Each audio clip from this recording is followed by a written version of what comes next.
because they won't let us sail below the 60th parallel. Doesn't mean the Earth is flat. Yeah, what about the accounts from the men who actually did? What are you talking about? William Morris, late 1700s, traversed along the Antarctic Circle until he found it.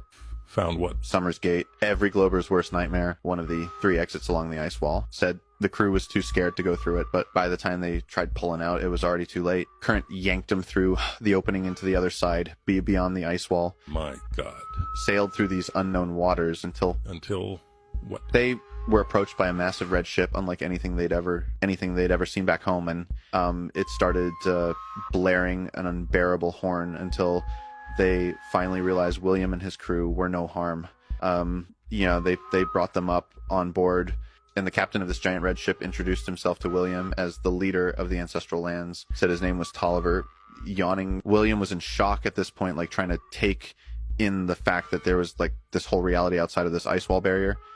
And Tolliver asked him what he was doing in these waters. William kind of apologetically said, like, I'm sorry, we just wanted to explore what was out here. And Tolliver said, like, no, it's fine. It's been so long since we've seen anyone come from the inner ice wall. Tolliver handed William a map, and he said, take this. It will lead you to the safe lands. Move swiftly now. William said, the safe lands, like, I'm sorry, is there something dangerous out here? Like, are we in danger? And Tolliver said, oh, my dear boy, things out here on this side are just fine. You see, that place you've emerged from, those people in there are what we have to worry about.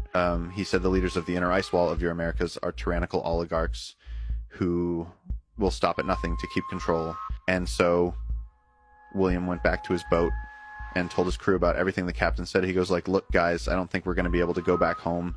Like, these people are in some kind of generational standoff with us. Like, we've been lied to about everything. And as he showed them the map he was given, he goes, there's a whole other world out here. And they just looked at this map, which still circulates today, that had shown like literally 178 different worlds under the same biodome, all kind of connected by oceans. And so they took the directions to the ancestral lands where things were safe, and they were kindly greeted by a beautiful kind of like utopian city where everything was just kind of a peaceful, gracious, and like abundant plethora of just like life. So William was escorted into a kind of headquarter building where a sergeant said to him, William, we'd be happy to process you as a citizen to the ancestral lands.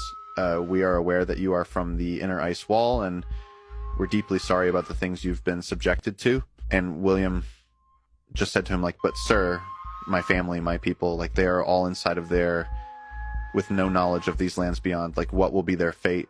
The sergeant said to him, like, I understand your concerns, sir. I truly do. We've been trying to liberate your realm for centuries, but your leaders are ruthless. He says to William, he goes, listen, if they find out that you've escaped, okay. If they find out you know about these lands, it could trigger another great reset. Okay, they could wipe out your guys' entire realm, leaving only an embryonic group of humans to once again reset your collective consciousness, something they've done before, and believe me, they won't hesitate to do again. And William says to him, he goes like, great, reset, sir. We what are you talking about? Like, what do you mean? And the sergeant just says to him, he goes, buddy, let's just say the last time one of you escaped, you weren't wearing powdered wigs. Basically explains to him that our society in the inner ice wall has cycled through dozens of civilizations, all of which have like reached different levels of technology, kind of continually reverting back to primal beginnings every time they reset us. And so William basically agreed with his crew to claim citizenship in the ancestral lands, and they pretty much lived an amazing life for the next 10 years. But William's knowledge drove him crazy. Although he'd met a woman here and gotten married, he couldn't help but want to go back to the inner ice wall. And one day they both went missing. They took a boat back to the ice wall, and he distributed as much of this information into the Americas and European nations as he possibly could.